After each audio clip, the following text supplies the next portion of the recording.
हरे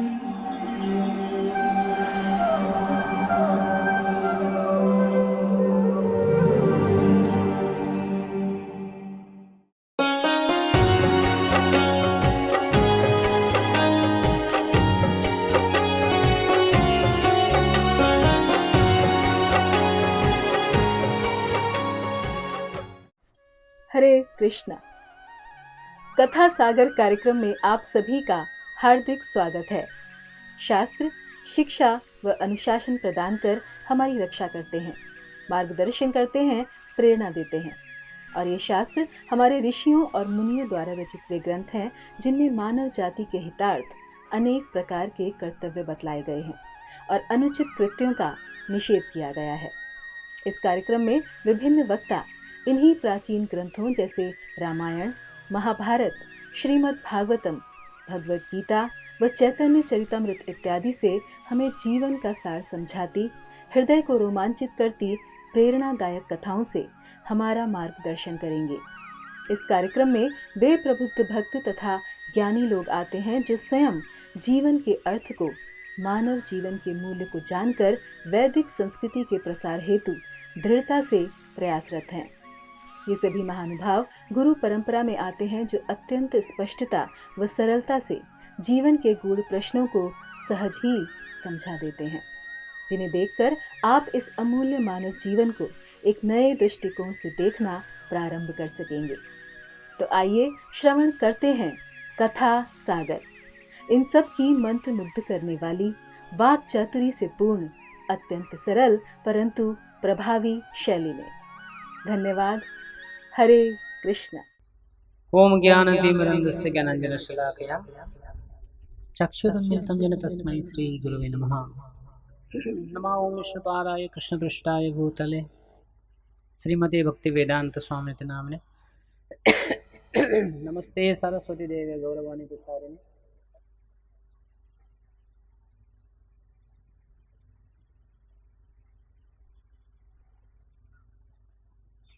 निर्विशेष शून्यवादी पाश्चात्य देश तारिणे। जय श्री कृष्ण चैतन्य प्रभु नित्यानंद श्री अद्वैत गदाधार शिवासदि गौर भक्त। हरे कृष्ण कृष्ण कृष्ण हरे हरे, हरे राम राम राम हरे हरे। तो आज के श्रीमद् भागवतम के छठे सत्र में सबका स्वागत है। भगवान कृष्ण की लीलाओं का हम वर्णन कर रहे हैं। एक बार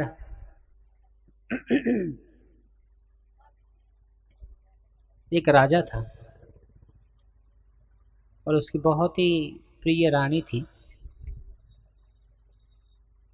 और रानी के बर्थडे में राजा ने उसको एक नेकलेस दिया था, गले का हार। तो आईने के सामने देखकर रानी अपने आप को श्रृंगार कर रही थी। उतने में एक पंछी आया उड़ते हुए, और तुरंत उसने झपट के उस नेकलेस को उठाकर लेके गया। स्नैच्ड अवे, पूरा ले लिया उसको, चला गया। वो रानी रोने लगी। हार तो महंगा तो है ही, लेकिन उससे ज्यादा इंपॉर्टेंट है राजा की प्रेम की निशानी है। राजा ने ऐलान कर दिया पूरे राज्य में, जो भी मेरे रानी का हार लेके आएगा उसे बहुत बड़ा इनाम मिलेगा। सारी प्रजा लगी हार ढूंढने में। एक व्यक्ति को मिल गया हार, नदी में था, क्योंकि नदी का पानी बहुत ही क्लियर था, एकदम क्रिस्टल क्लियर। तुरंत दिखाई दे रहा था कि यहाँ पर है हार। तो उसने नदी में जंप लगाई और हार ढूंढने बैठा। सब जगह ढूंढते हुए गया, पूरे नदी के जितना बॉटम पार्ट है पूरा ढूंढ लिया, हाथ में आ ही नहीं रहा है। वापस आ गया किनारे पर, देखता है कि हार वहीं पर है, नदी में ही है। दूसरी बार जंप लगाया, पूरा ढूंढा नीचे, फिर भी नहीं मिल रहा है।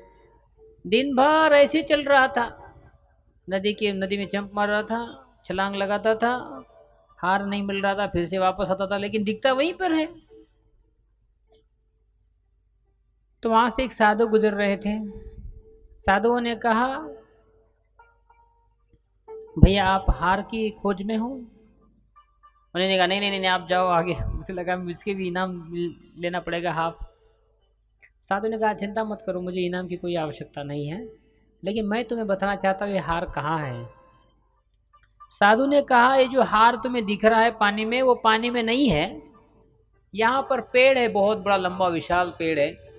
इस पेड़ के आखिरी टहनी पर, सबसे लास्ट जो टहनी है, ब्रांच है, उसके ऊपर ये हार टंगा हुआ है।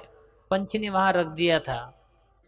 उसका प्रतिबिंब तुम्हें जल में दिख रहा है। इसलिए पानी में छलांग लगाने की कोई आवश्यकता नहीं, इसमें कोई अपना टाइम व्यर्थ मत करो। पेड़ के ऊपर चढ़ जाओ, तुम्हें हार मिल जाएगा। पेड़ के ऊपर चढ़ गया, हार मिल गया।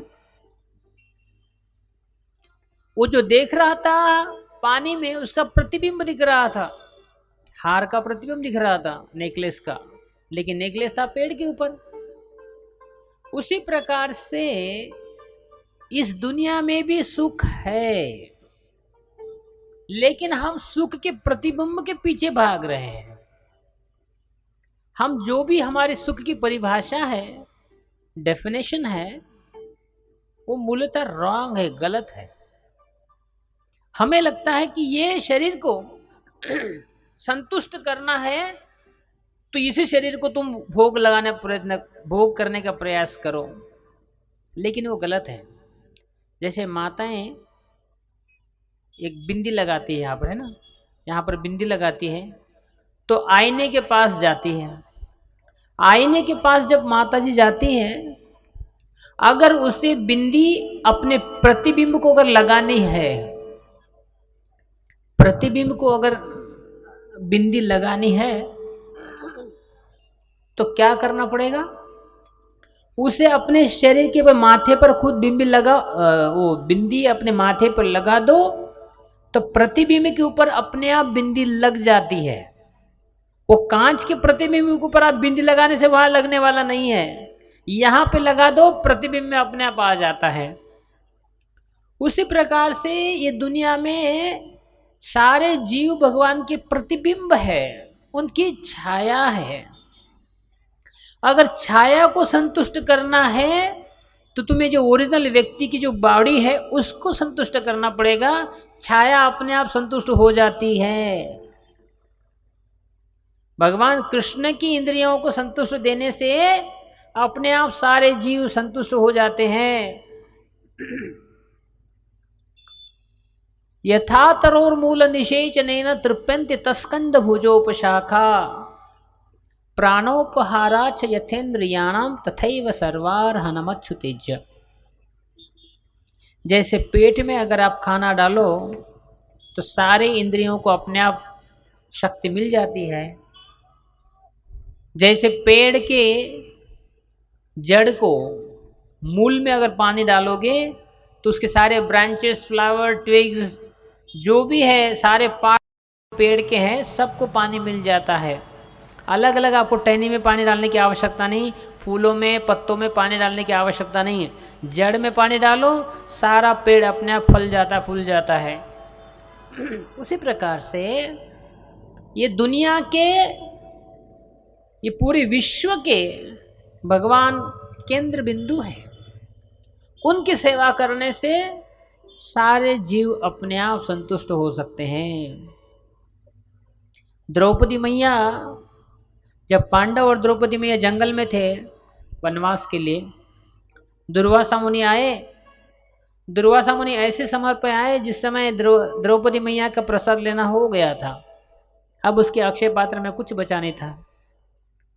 दुर्वासा आए, अब क्या दे उनको? 60,000 शिशुओं के साथ आए हैं। तो द्रौपदी माई तो शिवा भगवान कृष्ण की शुद्ध भक्त है, तुरंत भगवान को पुकारने लगी। श्याम सुंदर आए, कृष्ण ने कहा, है द्रौपदी, मुझे बहुत भूख लगी है। द्रौपदी ने कहा, मैंने आपको इसलिए तो बुलाया है, यहाँ पर दुर्वासा मुनि 60,000 शिष्यों के साथ आए, उन्हें देने खिलाने के लिए मेरे पास कुछ है नहीं। कृष्ण ने कहा कोई बात नहीं, वो अक्षय पात्र ले तो आओ मेरे पास। कृष्ण ने देखा वो अक्षय पात्र के बॉटम में एक छोटा सा एक चावल का एक अन्न का दाना चिपका स्टिक हुआ था उसमें।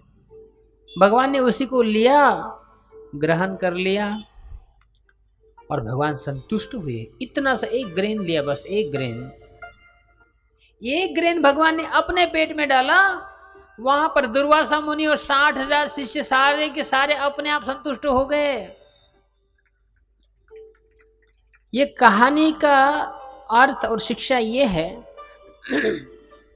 भगवान की सेवा करने से, भगवान की संतुष्टि से सारे जीव अपने आप संतुष्ट हो सकते हैं। तो ये द्रौपदी मैया की स्टोरी से हम ये शिक्षा ले सकते हैं।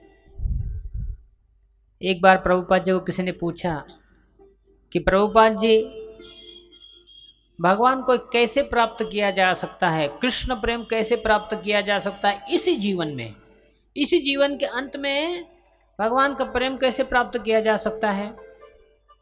प्रभुपाद जी ने कहा बहुत सिंपल है।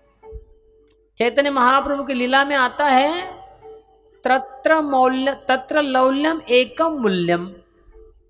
लौल्यम का अर्थ क्या है? लौल्यम का अर्थ है ईगरनेस, उत्साह, पूरी तरह से उत्कंठा होना। भगवान को प्राप्त करने की उत्कंठा, एक दृढ़ इच्छा, वो अगर हृदय में है तो भगवान अपने आप आपको यही लाइफ में मिल जाएंगे। एक बार एक डेस्परेट थीव था, ऐसा चोर था बेचारे की बहुत ही एकदम अत्यावश्यकता हो गई थी धन की। तो उसने, एक भागवत कथा चल रही थी, भागवत कथा चल रही थी, साइड में वो चल रहा था, तो उसने ओवरहर्ड, उसने सुन लिया ऐसे कि भागवत में भागवत कथाकार बोल रहे थे कि वृंदावन में श्याम सुंदर कृष्ण है, और वो जो श्याम सुंदर कृष्ण है वो छोटा सा बालक है। तो भागवत कथाकार ने कहा था कि वृंदावन में श्याम सुंदर कन्हैया छोटा सा बालक है, और लेकिन आभूषण बड़ा पहनता है, गहने बहुत महंगे महंगे पहनता है, मोती है, जवाहरात है, हीरे है। तो इसने सोचा अरे एक बार वृंदावन पहुंच जाऊं तो करोड़पति बन जाऊंगा, बाद में चोरी करने की आवश्यकता ही नहीं है। तो महाराज जी के पास गया, मैं तेरा एड्रेस बता दीजिए, उसका नाम एड्रेस कैसे दिखता है वो सब बता दीजिए। तो उसने कहा, भागवत जी महाराज जी ने कहा वो दिखने में बहुत सुंदर है, उसका नाम है कन्हैया, श्याम सुंदर, मुकुंद, मुरारी। और दिखता कैसे है? अरे पीली धोती पहनी हुई है उसने, और हाथ में बांसुरी है, और सर पे मोर पंख है, सर पे मोर पंख है, हाथ में बांसुरी है, और पीले कलर की धोती पहनी है, वृंदावन में रहता है। अभी ये निकलने पड़ा वृंदावन की तरफ। ये भूलना ना चाहे, कहीं वो एड्रेस ना भूल जाए, ना नाम भूल जाए, इसलिए हमेशा वो सोचते रहा श्याम सुंदर उसका नाम है, कन्हैया उसका नाम है, उसके सर के ऊपर, बाल के ऊपर एक मोर पंख लगा हुआ है, पीली धोती है, और ये वृंदावन में रहता है। ऐसे स्मरण करते करते करते करते करते वृंदावन जाने लगा। जैसे वो वृंदावन के बॉर्डर तक पहुंचा, क्योंकि वो भगवान को, उसके हृदय में इतनी उत्कंठा थी कि मुझे ये बालक से मिलना ही है, मुझे उससे गहने लेना ही है, उससे इतनी उत्कंठा थी। वृंदावन पहुंचते पहुंचते उसका हृदय ही शुद्ध हो गया। वृंदावन में प्रवेश किया और ढूंढने लगा कहाँ है, कहाँ है, कहाँ है। शाम का समय था, कृष्ण अपने गाय से चराने के लिए वापस लौट रहे थे, और वही श्याम सुंदर बालक सामने आया, और उसने कहा तुरंत तुरंत, अरे रुको रुको रुको रुको, मैं तुम्हारे खोज में इतने दूर से आया हूं। तो कृष्ण ने कहा क्या चाहिए तुम्हें?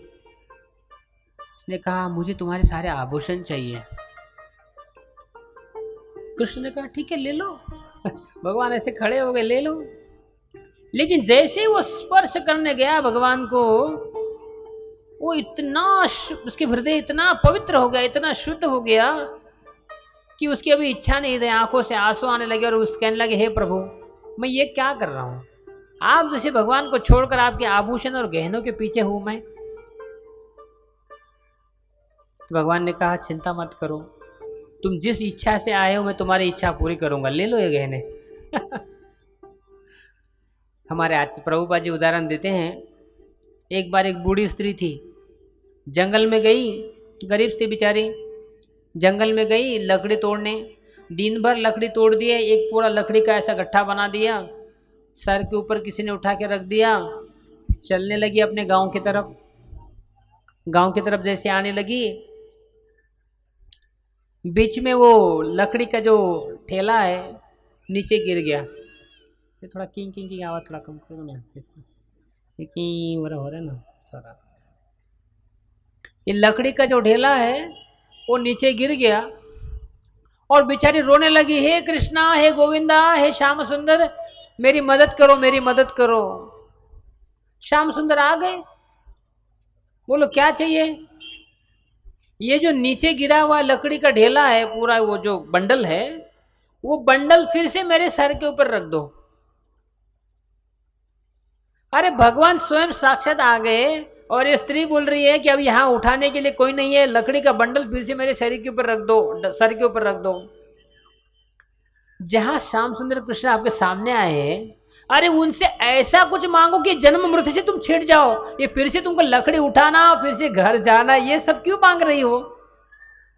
उसी प्रकार से ध्रुव महाराज जी ने भगवान मिले तो कोई भौतिक चीज मांगी नहीं। दक्ष प्रजापति को मिले तो दक्ष प्रजापति ने पूरे भौतिक इच्छा मांग ली। पुरुराव के सामने भी भगवान आए तो पुरुराव ने भी कहा उर्वशी चाहिए।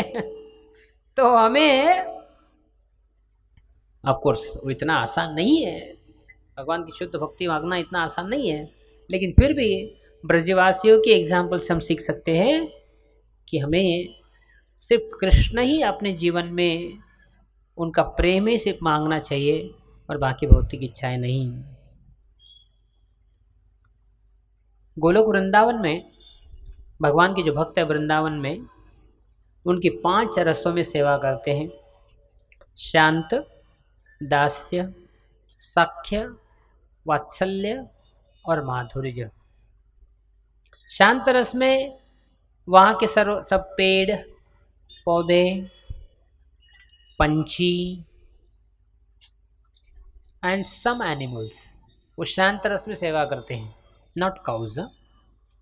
दास्य में उनकी चित्रक है, पत्रक है, बहुत सारे सर्वेंट्स है। और वात्सल्य में यशोदा माई, नंद महाराज, वृषभानु, कीर्तिदा और एल्डरली गोपीज एंड एल्डरली गोपाज, वो भगवान की सेवा वात्सल्य भाव में करते हैं। और गोपियाँ और उनके जो सखा है उनको साख्य भाव में उनकी सेवा करते हैं। तो गोपियाँ उनकी माधुर्य रस में सेवा करते हैं। तो यशोदा माई अपने कान्हा को हमेशा अपने गोदी में रखती है, लेकिन श्याम सुंदर कन्हैया दिखने में इतने सुंदर है तो उनको यशोदा माई को एक टेंशन आता है कि मेरे श्याम सुंदर के ऊपर किसी की बुरी नज़र ना लग जाए, इसलिए काला टीका लेती है। काजल का जैसा काला टीका होता है और श्याम सुंदर की यहाँ लगा देती है ऐसा। तब से वो प्रथा शुरू हो गई है, सारे माताएं अपने बच्चों को एक काला टीका लगाती है ताकि उनके बच्चों को किसी की नज़र ना लग जाए। ये यशोदा माई का वहाँ से आता है वो, कोई तिरछी नज़र से न देखे कि लाला मेरा बड़ा सलोना है। यशोदा माई सोचती है कि कोई मेरे कन्हैया को किसी की नज़र ना लग जाए, इसलिए एक छोटा सा काला जो काजल का टुकड़ा है वो वहाँ पर लगाती है। लेकिन श्याम सुंदर इतने सुंदर सुंदर लीलाएं करते हैं वृंदावन में। अभी यशोदा माई ने उनको नुपुर बांधे हैं पैर में। पहले तो भगवान सिर्फ लेटे रहते थे, अभी चलना शुरू कर दिए। तो भगवान पूरे नंद महाराज के पैलेस के बाहर भी जाते, सब जगह घूमते हैं। तो यशोदा माई अपने घर काम में पूरे व्यस्त रहती है और कहाँ कहाँ ढूंढते बैठेगी कन्हैया को।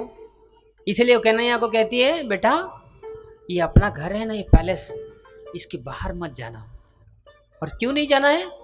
कि वहां पर हाव बिल्लाऊ है, और हाव बिल्ला आज भी आप नंदगांव में जाएंगे, वहां पर हाव बिल्लाऊ की जगह है। यशोदा माई ने ऐसे मन में ही एक राक्षसों की उत्पत्ति कर दी, हाव बिल्लाऊ नाम के। उन्होंने कहा ये हाव बिल्लाऊ राक्षस है, बहुत भयानक है ये, और छोटे छोटे बच्चों को मार के खा जाते हैं, तो भर बेटा घर के बाहर नहीं जाना। तो कन्हैया एकदम डर जाता है, तो नहीं नहीं माँ कभी नहीं जाऊंगा, अभी अपने घर के बाहर, अपने आंगन के बाहर कभी नहीं जाऊंगा। तो एक बार कृष्ण दौड़ते दौड़ते दौड़ते यशोदा माई के पास आते हैं और उनके गोदी में जाकर छिप जाते हैं। तो यशोदा माई पूछते, बेटा क्या हुआ? एकदम डरे हुए से आए थे कृष्ण। कृष्णा बोलते, मैंने हाव बिलाव को देख लिया। तो यशोदा माई इतनी हंसती है, अरे हाव बिलाव है ही, ऐसा कोई हाव बिलाव नाम का राक्षस है ही नहीं। लेकिन कृष्ण को भी मालूम है कि है ही नहीं, लेकिन यशोदा माई का प्रेम इतना इनोसेंट है, इतना निरागस प्रेम है, इसलिए कृष्ण भी उनके साथ ऐसे रेसिप्रोकेट करते हैं।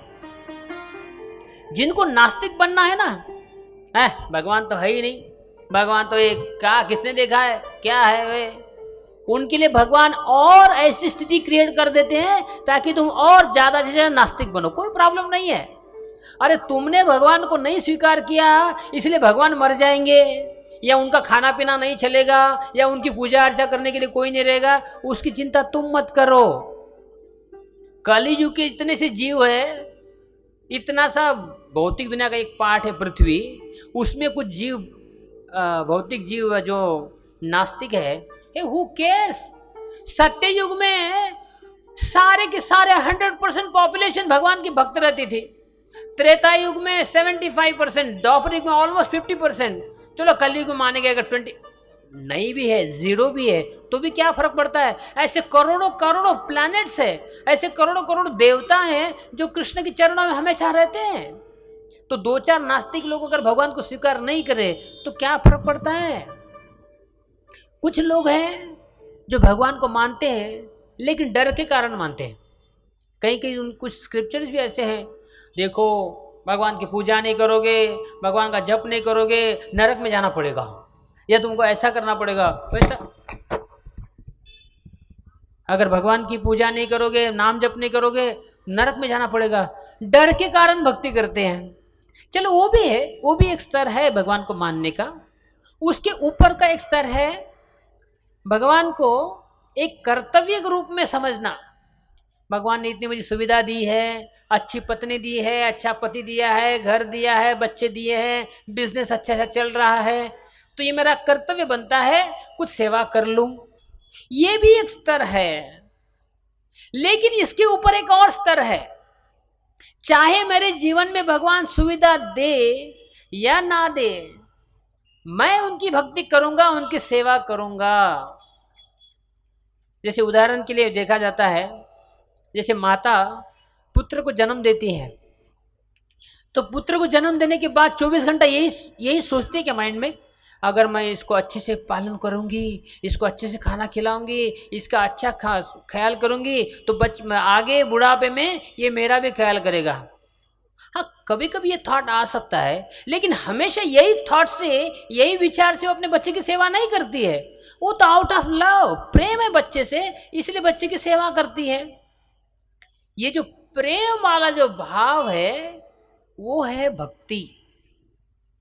अच्छा, एक और बात है, कुछ लोगों का कैसे होता है, भक्ति मतलब हाँ मन में चल रहा है ना, किसी को कहा आप जरा माला जप करो, हरे कृष्ण मंत्र का जप करो, हाँ माला तो मन में तो चलते रहता है, 24 घंटे चलता रहता है। हर चीज तुम माइंड में करते हो क्या? खाना खाने के लिए तो पूरा प्लेट लेके बैठ जाते हो ऐसा, हाँ डालो और डालो और डालो, तो खाना तो तुम माइंड में नहीं करते हो, पूरा थाली लेके बैठ के खाते हो, तो जब क्यों माइंड में? वो भी भगवान ने बताया, माला लो और उसमें हरे कृष्णा कृष्णा कृष्णा हरे हरे, हरे राम राम राम हरे हरे, इस मंत्र का जप करो। और ये भी प्रेम के कारण, डर के कारण नहीं, कर्तव्य के कारण नहीं। ऐसा नहीं कि पता नहीं समाज, अगर मैं ये भागवत कथा में नहीं जाऊंगा लोग क्या कहेंगे, ये इसके कारण नहीं करना है भक्ति। अरे श्याम सुंदर से प्रेम है, कृष्ण से प्रेम है, इसलिए करना है। तो यशोदा माई का प्रेम इतना इनोसेंट है, इसलिए भगवान उनके साथ ऐसे रेसिप्रोकेट करते भी है। ऐसा नहीं कि कृष्ण को मालूम नहीं है हाउ विला वही नहीं कृष्ण को मालूम नहीं है चंदा कौन है, सब कुछ पता है, लेकिन अपने भक्तों के साथ वो रेसिप्रोकेट ऐसे करते हैं। ब्रजवासी जो वृंदावन की जो एल्डरली गोपीज और बाकी जो गोपास थे, वो देखना चाहते थे कृष्ण की लीलाओं को। तो छोटा सा कन्हैया दौड़ते दौड़ते कभी कभी गाय के गोबर और गोमूत्र से मिला हुआ जो ये रहता है मिट्टी होती है, वो पूरी ऐसी मिट्टी बन जाती है, वो गोमूत्र और गोबर और मिट्टी का पूरा मिश्रण हो जाता है। और कभी कभी भगवान फिर गाय के बछड़े के पूंछ को पकड़ते हैं, और बछड़ा इतना डर जाता है कि गाय का बछड़ा भागने लगता है, और भगवान भी उसको पकड़ के छोड़ते नहीं, पकड़ते रहते हैं। तो भगवान घसीटते घसीटते घसीटते वो गटर में से जाते, नॉट गटर, वो जो गटर वर्ड इसके लिए नहीं आता, भगवान जो है गोमूत्र गोबर जो सुगंधित जो मिट्टी बन गई है उससे घसीटे जा रहे हैं, इसलिए उनका नाम घसीटाराम भी है। कभी कभी नाम आता है घसीटाराम।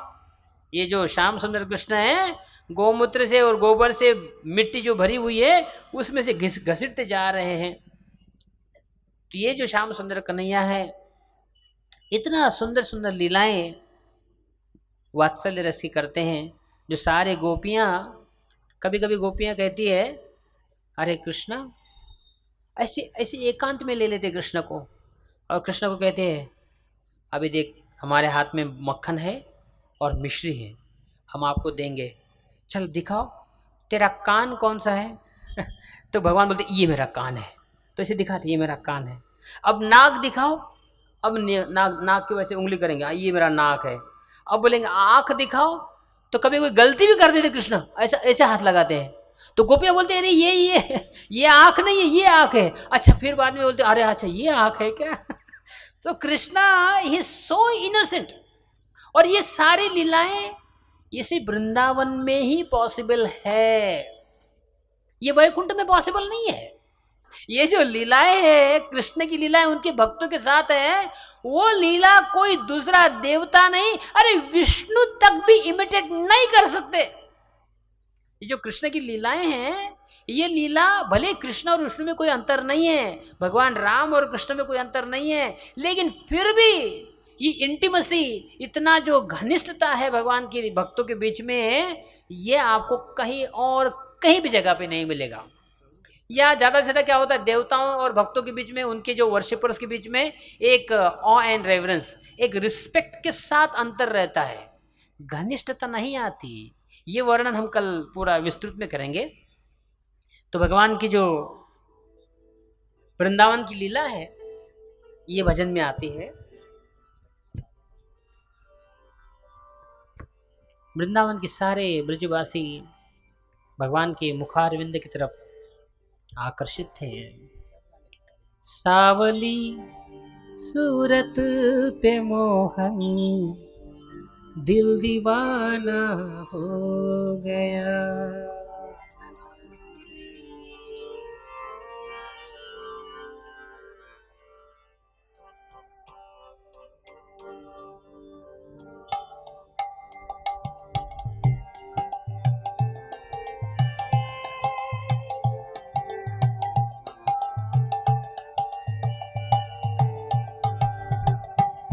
सावली सूरत पे मोहन दिल दीवाना हो गया।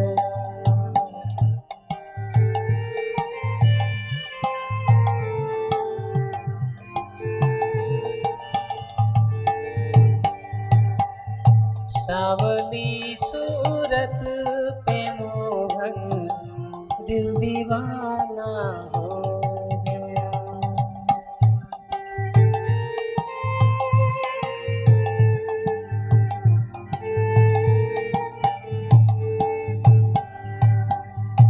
दिल दीवाना हो गया मेरा, दिल दीवाना हो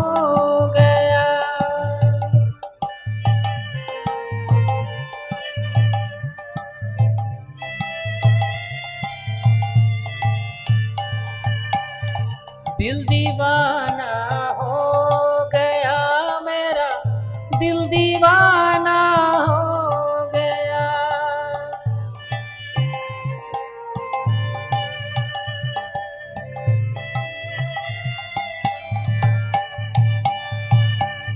सावली सूरत पे मोहन दिल दीवाना हो गया।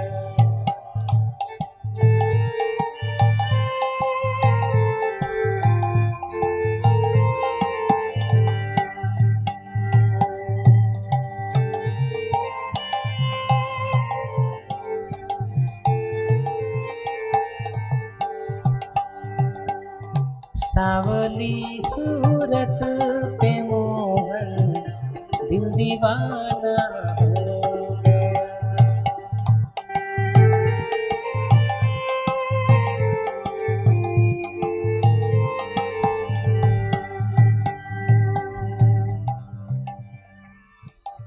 सावली सूरत, भगवान उनका कलर काला नहीं है। एक बार प्रभुपाद जी प्रवचन कर रहे थे, एक अफ्रीका का व्यक्ति था, बहुत ही काला था। वो आया और प्रभुपाद जी पूरा वर्णन कर रहे कृष्ण की सुंदरता की। वो बहुत खुश हुआ। भगवान ने, प्रभुपाद जी ने कहा, कृष्ण काले हैं लेकिन तेरे जैसे नहीं है। तो किसी ने पूछा भी कृष्ण का कलर कैसा है, कृष्ण की कांति कैसी है, वर्ण कैसा है कृष्ण का। बहुत सुंदरता से बताया प्रभुपाद जी ने। उन्होंने कहा, जो वेल्डिंग करते ना, वेल्डिंग करते समय जो वहां से जो फायर निकलती है, चिंगारी निकलती है, अग्नि निकलती है ना वेल्डिंग करते समय, वो जो कलर है वो कृष्ण का वर्ण है। वेल्डिंग से निकलती वो चिंगारी है। सावली सूरत पे मोहन दिल दीवाना हो गया।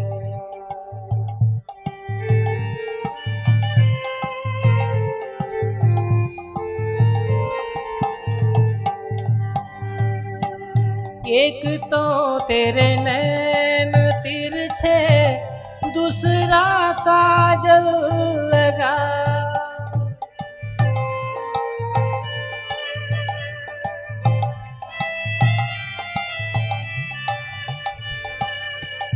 एक तो तेरे नैन तिरछे, दूसरा काजल लगा।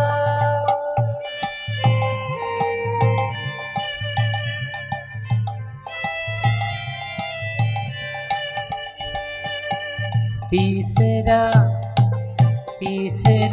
नजरे मिलाना दिल दीवाना हो गया।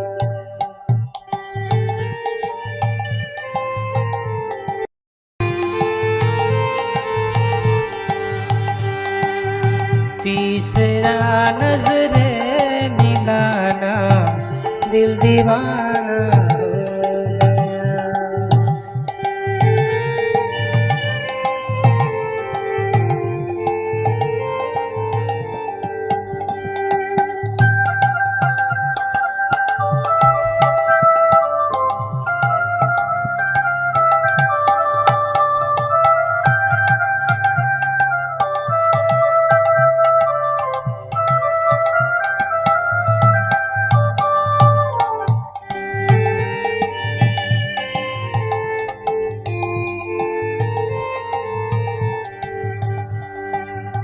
हमारे श्याम सुंदर इतने सुंदर है, उनके नयन तिरछे। एक बार प्रभुपाद जी को एक डिवोटी ने पूछा कि कृष्ण की आंखें कैसे हैं, तो प्रभुपाद जी ने कुछ समय के लिए आंखें बंद कर दी, देखने के लिए कि कृष्ण की आंखें कैसी हैं। और कुछ देर के बाद प्रभुपाद जी ने आंखें खोली और कहने लगे, कृष्ण की आंखें, उनकी जो आई बॉल्स है, जो राउंड, वो काले कलर के हैं, और बाकी जो बचा हुआ जो पार्ट है, rest of the part of the eyes, वो पूरा वाइट है। एंड चार पूरे तरह से सारे बॉर्डर में रेड कलर की झांकी, ऐसे पिंकिश, जैसे सूरज निकलने के बाद कैसा पिंक कलर निकलता है, तो चारों तरफ ऐसा पिंक कलर का उनकी आंखें हैं। तो भगवान प्रभुपाद जी ने कहा कि बीच में काला कलर का ये आई बॉल है, बीच में व्हाइट, और आजू बाजू में सारा रेड कलर की बॉर्डर है। एक तो तेरे नैन तिरछे, दूसरा काजल लगा,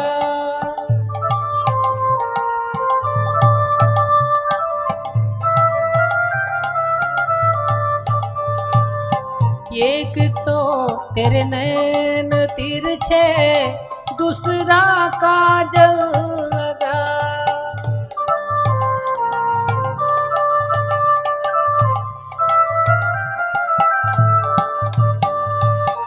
तीसरा नजर मिलाना, दिल दीवाना हो गया।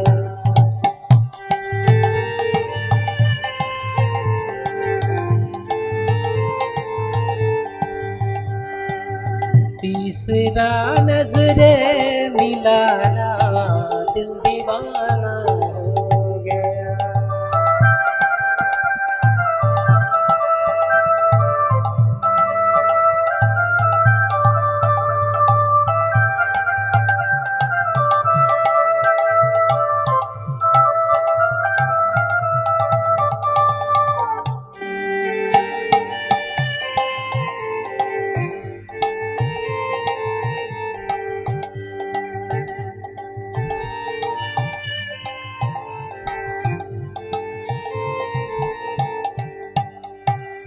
तो कोई कहेगा आंखें कौन सी सुंदर होती है, कोई कहेगा हाँ मेरी आंखें बहुत सुंदर है, कोई माता जी कह सकती मेरी आंखें बहुत सुंदर है, कोई कह सकता है मेरे प्रभु बोल सकता है मेरी आंखें बहुत सुंदर है।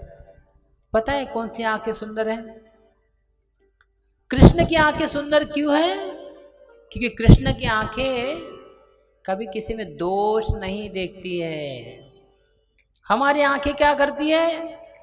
ये काली है, ये गोरी है, ये ऊंचा है, ये नीचा है, ये अनपढ़ है, ये गवार है, इसको दिखता नहीं है, इसका ये है। हमारी आंखें हमेशा दोष देखती रहती है, इसलिए वो आंखें चाहे भले दिखने में सुंदर क्यों ना हो, वो सुंदर नहीं है।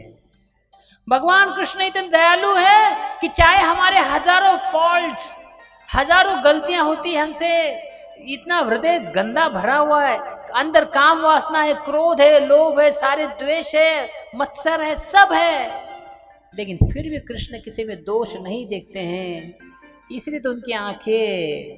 तीसरा नजरे मिलाना, दिल दीवाना हो गया।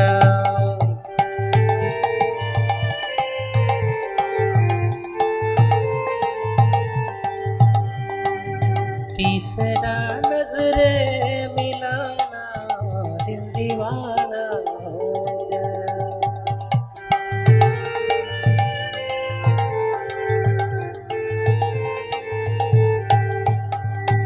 इसलिए भक्त भी जो कृष्ण के गुण होते हैं उनके भक्तों के बीच में भी आते हैं, उनके भक्तों के अंदर भी आते हैं।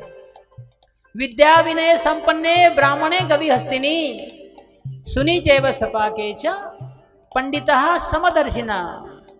जो भगवान का भक्त होता है या होती है, वो कभी किसी में भेद नहीं देखती, उनके लिए सारे जीव एक ही स्तर पर रहते हैं। हम उस स्तर पर जब पहुंचेंगे तो भगवान की शुद्ध भक्ति में प्राप्त होगी। कोई ऊंच नीच का भेद नहीं, किसी में दोष कभी देखता नहीं है। अरे सोचो हम तो अपने घर परिवार वाले के दोष देखने में अभी तक बंद नहीं किए हैं, बाहर के समाज के दोष देखना कब बंद करेंगे हम? बहू और सास एवरी डे क्या भगवान ने रिलेशनशिप बनाया पता नहीं है ना ये मान पीछे हटती है ना वो पीछे हटती है। हाँ, ऐसे लगता है कि मानव जान खानदानी एकदम पहले से बॉन्ड एनिमिटी है जन्म से ही लगता है कुछ खानदानी दुश्मनी है। लेकिन एक बात बताऊं, पीछे हटना, नम्रता लेना, ये कोई नीचपना नहीं है। कभी कभी लगता है उसने अगर एक वर्ड कहा ना तो मैं 2 शब्द बोलूंगी ही बोलूंगी, अगर उसने 3 शब्द कहे तो मैं 4 शब्द जरूर बोलूंगी। ऐसे कैसे हो सकता है? उसने कुछ मुझे कहा और मैं कुछ ना बोलूं, ऐसे हो ही नहीं सकता। लेकिन अगर आप किसी और का दिल जीतना चाहते हो, थोड़ा पीछे हटो, नम्रता लो। जैसे तीर चलाते समय जब धनुष के ऊपर तीर चलाना होता है तो धनुष का जो तीर है पीछे आता है, थोड़ा पीछे आया, मतलब इसका मतलब ये नहीं कि अरे अरे इसने हार स्वीकार कर ली, हार मान ली। नहीं, अगर वो तीर पीछे आया है इसका अर्थ अभी वो फुल स्पीड से बाहर जाएगा। उसी प्रकार से जीवन में नम्रता बहुत आवश्यक है। तृणादपि सुनी चेना तरौरिव सहिष्णुना अमानिन मानदेन कीर्तनीय सदा हरि। घास के तीन से भी ज्यादा नम्र होना, पेड़ से ज्यादा सहनशील होना, ये अगर 2 क्वालिटी आ जाए, हम ये नहीं कह रहे हैं कि आप किसी दुष्ट व्यक्ति के सामने नम्रता दिखाओ या किसी पापी व्यक्ति के साथ नम्रता दिखाओ, नहीं नहीं नहीं नहीं, एटलीस्ट अपने घर परिवार वालों के साथ उनके साथ तो थोड़ा कोऑपरेट करो। उनके साथ ही हमेशा रहना होता है तो उनके साथ थोड़ा सा प्रेम का आस्वादन होना चाहिए, रेसिप्रोकेशन होना चाहिए। भगवान से कम ये तो सीखना चाहिए। अरे भगवान राक्षसों को भी एक बार तो ऐसे हुआ, एक डिवोटी ने एक व्यक्ति ने भंडारा किया, भंडारा में 10,000 लोग आके खा के गए, लेकिन एक व्यक्ति आया और एक व्यक्ति ने गाली दे के चला गया, अच्छा नहीं बना भंडारा, अच्छा नहीं हुआ, ऐसा नहीं हुआ। उस व्यक्ति को इतना बुरा लगा कि मैंने फ्री में तुम सबको खिलाया और तुम गाली दे के जा रहे हो। बहुत बुरा लगा, भगवान के सामने गया, भगवान ये क्या चल रहा है? भगवान ने कहा तुम एक व्यक्ति की गाली सहन नहीं कर सकते हो अरे मैं यहाँ हजारों लोग एवरी डे बुक्स लिखते हैं मेरे ऊपर कि भगवान कैसा बेकार है, भगवान है ही नहीं नास्तिक वाले बुक्स लिखते हैं। आपको यकीन नहीं आएगा, इतने बदमाश लोग हैं दुनिया में, खाते हैं भगवान का ही, सारी सुविधा लेते हैं भगवान से ही, लेकिन बुक्स लिखते हैं कि भगवान कैसे नहीं है, भगवान मरे हैं, भगवान का आकार ही नहीं है, किसने देखा है, क्या देखा है। 1 मिनट के लिए नाक बंद कर ले, 1 मिनट के लिए सिर्फ नाक, कान और आंखें बंद कर दो, तुरंत पता चल जाएगा भगवान है कि नहीं है अरे तुम 5 मिनट के लिए भी भगवान के बिना जी नहीं सकते हो। ये ऑक्सीजन किसने दिया है? ये जल की उत्पत्ति किसने की है? कभी कभी लोग बोलते बिग बैंग थ्योरी, पता है वो big bang theory? Big bang का अर्थ है सृष्टि की उत्पत्ति कैसी हुई है, भगवान से नहीं हुई है। एक बहुत बड़ा बैंग, ऐसा एक्सप्लोजन, ऐसा एक्सपोर्ट हुआ, ऐसा एक विस्फोट हुआ कि वहां से सृष्टि निर्मित हुई अरे मेरे भाई, अगर भगवान नहीं है तो ये तुम्हारा केमिकल भी कहां से आया, तुम भी कहां से पैदा हो गए? इसका आंसर उनके पास नहीं है। लेकिन फिर भी तो सोचिए, भगवान ऐसे नास्तिकों को भी हमेशा हर रोज खिलाते हैं। सावली सूरत पे मोहन दिल दीवाना हो गया।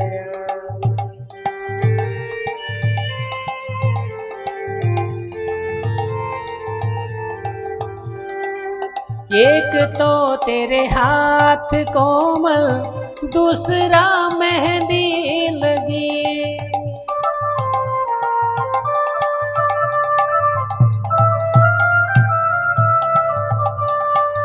एक तो तेरे हाथ कोमल, दूसरा मेहंदी लगी।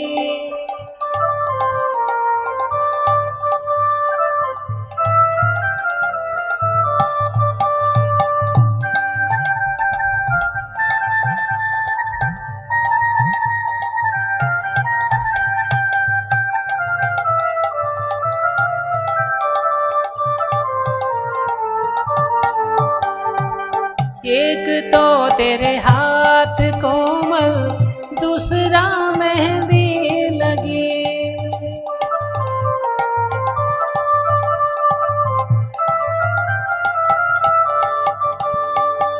तीसरा मुरली बजाना दिल दीवाना हो गया।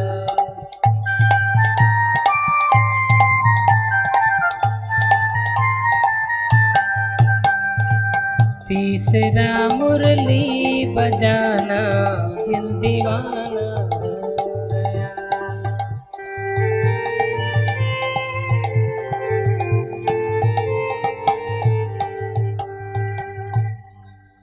एक बार यदुरानी माता जी कृष्ण का पेंटिंग कर रही थी। इस्कॉन संस्था अभी भी स्टार्ट हुई थी। यदुरानी माता जी बहुत अच्छी पेंटर थी। वो पेंटिंग कर रही थी कृष्ण की। तो उसने क्या किया, प्रभुपाद जी सुना था कि Krishna is very powerful person, तो उन्होंने पेंटिंग कैसे बनाई, एकदम मस्कुलिन बॉडीड। वो देखा है आपने, वो जिम वाले लोग ऐसा पूरा जी जान लगा के ऐसे मसल्स दिखाते हैं, नसें दिखाते हैं ऐसे। तो कृष्ण का भी पेंटिंग ऐसे बनाया। प्रभुपाद देखकर हंसने लगे। प्रभुपाद जी ने कहा कृष्ण सबसे स्ट्रांग है, लेकिन ऐसा मस्कुलिन नहीं है। तो फिर उन्होंने कहा कि प्रभुपाद कैसे है कृष्ण दिखने में। तो प्रभुपाद जी ने कहा कृष्ण's body is very delicate. Delicate समझते हैं, एकदम फ्रेजाइल नहीं है, डेलिकेट है। तो मतलब टेंडर, टेंडर समझते, टेंडर बहुत ही ऐसी लचीली, लचीली क्या है वो वर्ड, लचीली टेंडर बॉडी है भगवान की। और प्रभुपाद जी की बॉडी, प्रभुपाद जी ने कहा कृष्ण की सुंदरता इतनी है। तो एक बार इन्होंने ये भी पूछ लिया यदुरानी माता जी ने, क्या कृष्ण की मूछें है क्या? ये भी प्रश्न पूछ लिया, कृष्ण को मूछें है क्या? प्रभुपाद जी ने कहा अगर तुम 10-11 साल का लड़का देखते हो तो उसका कैसे देखेगा? 10-11 साल के बच्चे को मूछ दिखेगी नहीं, लेकिन ऐसे लगता है कि थोड़े थोड़े बाल आ रहे हैं ना, ऐसे थोड़ा सा लगता है कि कहीं तो बाल आ रहे हैं। ये एज इट इज बता रहा हूं मैं, प्रभुपाद जी ने ऐसे कहा 10-11 साल के बच्चे में ऐसे बड़े बड़े मूछें नहीं रहेगी, लेकिन ऐसे लगता है कि थोड़ा सा एकदम सा दिखता है, लेकिन है ही नहीं। तो प्रभुपाद जी ने कहा कृष्ण's बॉडी इज वेरी डेलिकेट, बहुत सुंदर है। भगवान के हाथ इतने कोमल है, ऊपर से मेहंदी है, भगवान की वरद हस्त है। वरद हस्त का अर्थ है भगवान के अंदर इतनी कंपैशन है, इतनी दया है। एक बार वृंदावन में एक फ्रूट सेलर, एक फल बेचने वाली माता जी आई। बेचारे बहुत गरीब थी, अपने सर के ऊपर टोकरी में कुछ फल लेकर जोर से चिल्लाने लगी, क्या कोई फल लेने में इंटरेस्टेड है? आप प्लीज मेरे से फल लीजिए। लेकिन उस दिन ऐसा था कि कोई फल ले नहीं रहा था। तो नंद महाराज के राजभवन के सामने से वो माता जी जा रही है, फल की टोकरी अपने सर के ऊपर लेकर रखी है, और जोर से चिल्लाने लगी, क्या कोई फल लेगा, कोई फल लेगा? उस समय नंद महाराज घर में नहीं थे, और यशोदा माई घर के अंदर थी, कुछ काम काज कर रही थी। छोटा सा कन्हैया था, दौड़ते दौड़ते, इतना सुंदर सा बालक दौड़ते दौड़ते वो फल बेचने वाले के पास आए। इतना सुंदर रूप था, ये देख कर ही आपको पता है सब व्यक्तियों को बच्चे क्यों अच्छे लगते हैं? जो छोटे छोटे होते हैं ना, 3 साल से पहले कि जो बच्चे होते हैं वो ज़्यादा, सबसे ज़्यादा आकर्षक क्यों लगते हैं पता है? उसका वर्णन आता है कि बच्चे जब बचपन में होते 3 साल तक, वो हमेशा सतोगुण में रहते हैं। पैशन, रजोगुण तमोगुण उनमें आता ही टच नहीं होता है। 3 साल के बाद उनको फिर रजोगुण तमोगुण उनमें प्रवेश करता है। 3 साल तक वो सारे के सारे बच्चे सतोगुण में ही रहते हैं, इसलिए उनको सुखी बनने के लिए, हंसने के लिए कोई कारण नहीं लगता। अभी ये बच्चे कितने, इसका उम्र क्या है? 1.5 साल। अभी इनको ना कुछ समझ में नहीं आएगा सुख क्या है, दुख क्या है, या फिर हंसना कब होता है, रोना कब होता है, ये उनको कोई इसका कोई कारण नहीं लगता है, क्योंकि वो हमेशा सत्वगुण में रहते हैं। जब व्यक्ति को ये दुनिया समझना शुरू हो जाती है, तब वो पैशन एंड इग्नोरेंस, रजोगुण तमोगुण उस व्यक्ति के ऊपर प्रभाव करना शुरू करते हैं। इसलिए बच्चे हमेशा खुशी रहते हैं, सतोगुण में रहते हैं ना। तो श्याम सुंदर अभी तो ओरिजिनल शुद्ध सत्व में रहने वाले हैं। तो कृष्ण आए और ये फल वाली ने कहा कि अरे बेटा मेरे से फल लोगे? तो कृष्ण ने कहा हाँ बिल्कुल लूंगा, क्यों नहीं। तो लेकिन फल वाली ने कहा देखो बेटा ऐसा है, मैं तुम्हें फल दूंगी लेकिन तुम्हें रिटर्न में कुछ तो देना पड़ेगा मुझे। तो कृष्ण ने कहा क्या दूं मैं आपको? इतनी सुंदरता से बात कर रहे थे कि मैं क्या दूं आपको। उस समय बार्टर सिस्टम था। बार्टर सिस्टम का अर्थ है आप कुछ दो, चीज दो या फल दो तो आपस में आपको रिटर्न में कुछ अनाज मिलेगा, कपड़ा मिलेगा। पैसा नहीं होता था, कपड़े ये कागज के नोट है वो अभी भी आए हैं। पहले कागज के नोट नहीं रहते थे, पूरा बार्टर सिस्टम रहता था। कुछ चीज दो तो आपको भी दूसरी चीज मिलेगी। तो ये कन्हैया ने देखा था कि जो भी नंद महाराज के घर आते थे कुछ देते थे तो आप वापस में नंद महाराज उनको अनाज देते थे, गेहूं देते थे या फिर ज्वार देते थे या जो भी अनाज है वो देते थे। कृष्ण दौड़ते दौड़ते घर के अंदर गए और पूरे मुट्ठी में थोड़ा सा चावल लिया और दौड़ते दौड़ते वापस आ गए। लेकिन कृष्ण इतने इनोसेंट है कि जब तक वो फल वाली के पास आए उनके उंगलियों के बीच में से सारा का सारा जो चावल है गिर गया था नीचे। और वो आए फल वाले के पास, 2-3 वो चावल के दाने अपने हाथ में बचे थे। लेकिन वो इतनी इनोसेंटली कहा हाँ देखो मैंने इतना सारा लाया है। तो फल वाले बोलते कोई बात नहीं बेटा, दे दो, वही दे दो, चल जाएगा मुझे। 2-3 चावल के दाने ले लिए और जितने भगवान के हाथों में आर्म्स में जितने फल आ सकते हैं उतने फल उसने डाल दिए। कृष्ण अंदर चले गए। इसने देखा अपने टोकरी में पूरी टोकरी भर गई थी हीरे जवाहरातों से, डायमंड्स एंड सोना, इससे पूरा भर गया था। इसका अर्थ क्या है पता है? भगवान को देने से किसी की कमी नहीं होती है। मैं यहाँ को डोनेशन मांगने के लिए नहीं आया हूं। मैं जरा आपको जस्ट ये स्टोरी इसलिए सुना रहा हूं। ये प्रिंसिपल हमेशा अपने जीवन में रखना है। कभी कभी ऐसा लगता है आज मंदिर में जाऊं, पता नहीं कितना समय लगेगा। ये सिर्फ धन की बात नहीं है, बाकी समय की बात मोस्ट इंपॉर्टेंट है। अरे कृष्ण को तुम क्या दोगे रे? कृष्ण लक्ष्मीपति है, हजारों लक्ष्मियां उनकी दासी है। हम क्या दे सकते हैं उनको? पैसा धन? हाँ, तुम अपना दिल दे सकते हो, अपना समय दे सकते हो प्रभु को। अभी कभी कभी लगता है जब मंदिर जाना है, पता नहीं भागवत में बैठेंगे 3 घंटा चला जाएगा, तो मेरे जीवन का 3 घंटा तो बाकी दिन में करने क्या करोगे भी क्या? तू जाके मूवी देखोगे या मोबाइल देखोगे या इधर उधर गप्पे लड़ाओगे, उसके साथ बात करोगे। लेकिन जब भगवान की भक्ति का समय आता है, अरे नहीं नहीं नहीं, हम बड़े कैलकुलेटिव हो जाते हैं। 1 घंटा 3 घंटा भागवत में चला गया, मंदिर गया था, पूरा दिन चला गया। अरे तुम भगवान के लिए कुछ दोगे, चिंता मत करो, करोड़ों गुना तुम्हें मिल जाएगा। लेकिन हमें कुछ चाहिए नहीं। हमें कृष्ण से कुछ चाहिए नहीं। हे प्रभु मुझे आपसे कुछ नहीं चाहिए, आपकी सिर्फ सेवा दो, यही हमारी भक्ति है। तो ये फल वाली ने इतनी खुश हुई, वो जाकर फिर से फल वाले लेके आई। लेकिन इसने ये नहीं देखा कि मेरे टोकरी में कितना सोना है। वो सोना उसने फेंक दिया। कृष्ण की सुंदरता को देख के ही वो मोहित हो गई। सावली सूरत पे मोहन दिल दीवाना हो गया।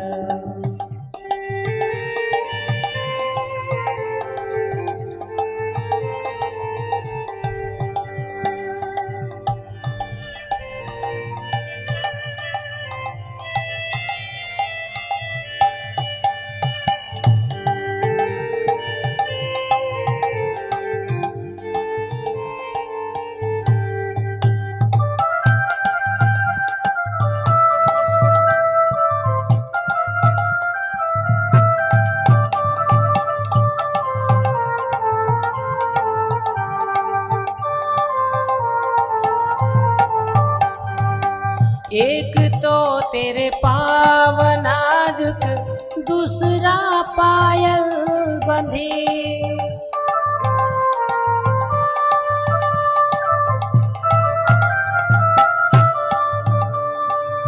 एक तो तेरे पाँव नाजुक, दूसरा पायल बंधे।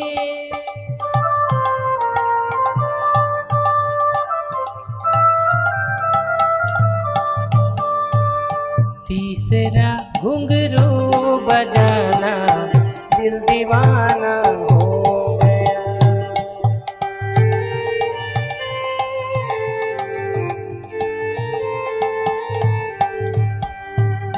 तीसरा घुंघरू बजाना, दिल दीवाना हो गया।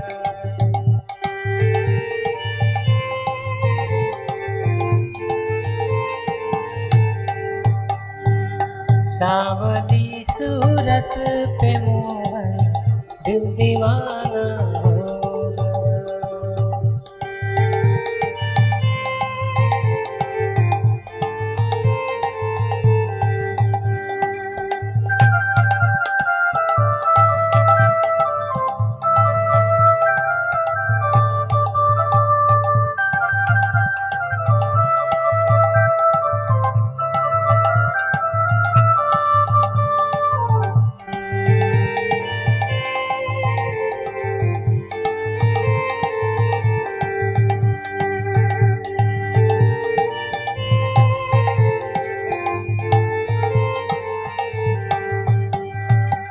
एक तो तेरे नैन तिरछे, दूसरा काजल लगा।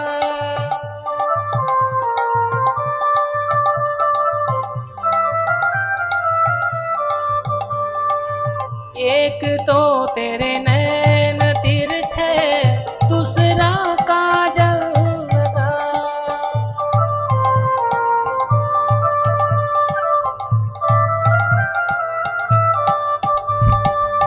तीसरा नजरे मिलाना, दिल दीवाना हो गया।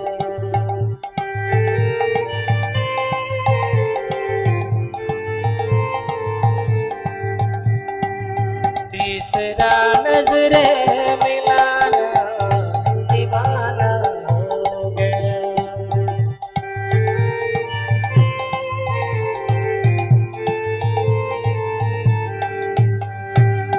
सावली सूरत पे मोहन, दिल दीवाना हो गया।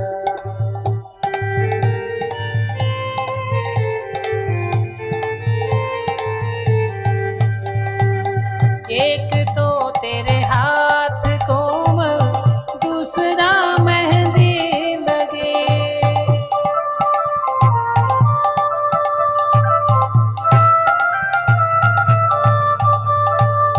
एक तो तेरे हाथ कोमल, दूसरा मेहंदी लगे।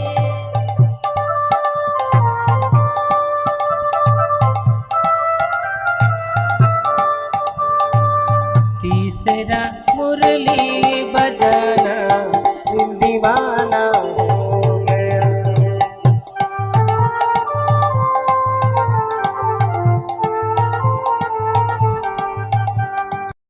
तीसरा मुरली बजाना, दिल दीवाना हो गया।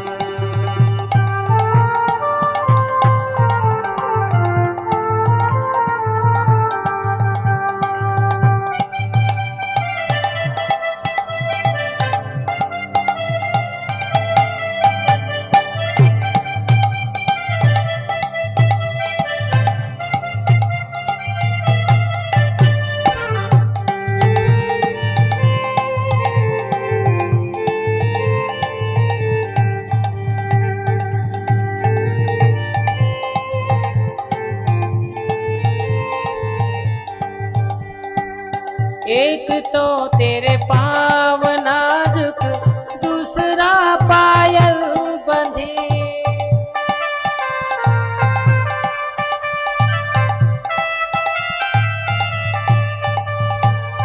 एक तो तेरे पाँव नाजुक, दूसरा पायल बंधे।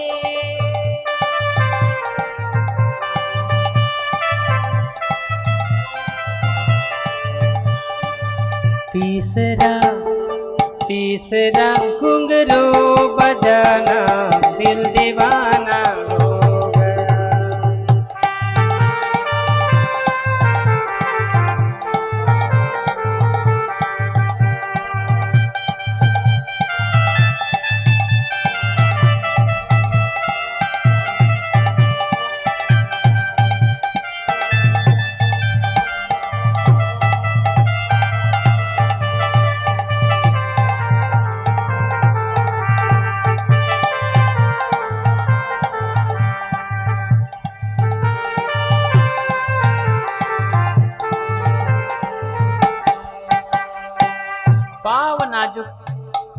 इसका आपको एक थोड़ा एक्सप्लेनेशन देता हूँ। भगवान की चरण कमल कितने सॉफ्ट है, हमें हमेशा एक उदाहरण देते हैं।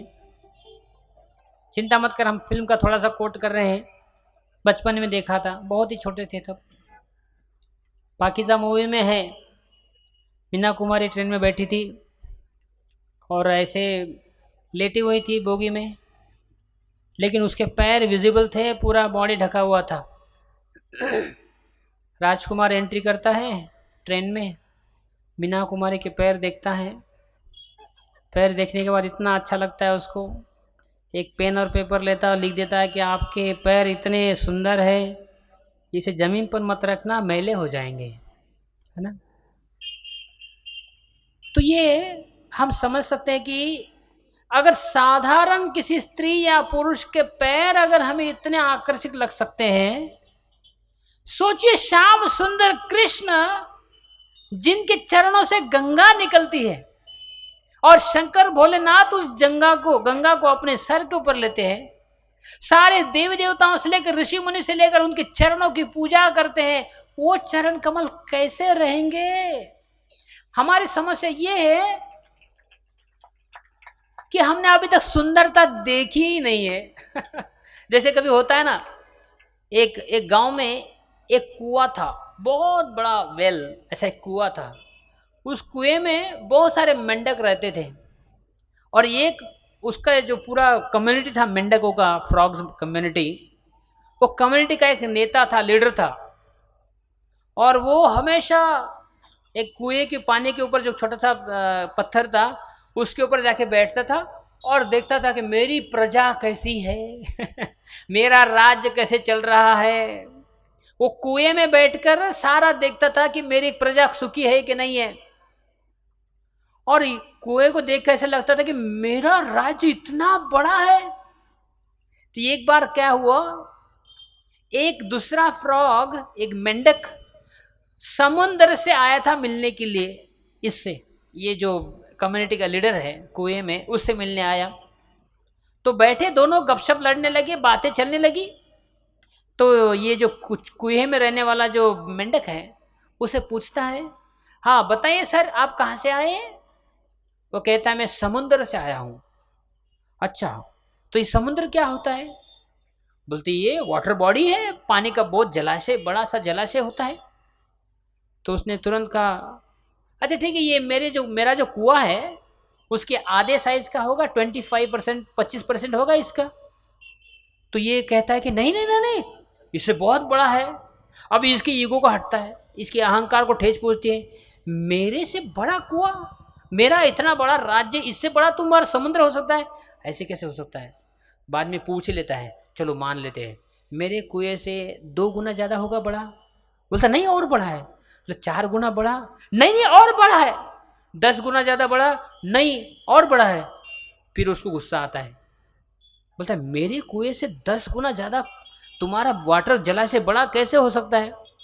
तो जो समुद्र से आया हुआ मेंढक था वो अपने माथे के ऊपर हाथ रखता है और कहता है ये कुप मंडुक, ये जो कुएं से कभी बाहर निकला हुआ मंडुक है, मेंढक कभी कुएं से बाहर निकला नहीं है, इसे मैं कैसे समझाऊं कि समुद्र कितना बड़ा है। हम किसी के अगेंस्ट नहीं है, जस्ट बता रहे हैं आपको।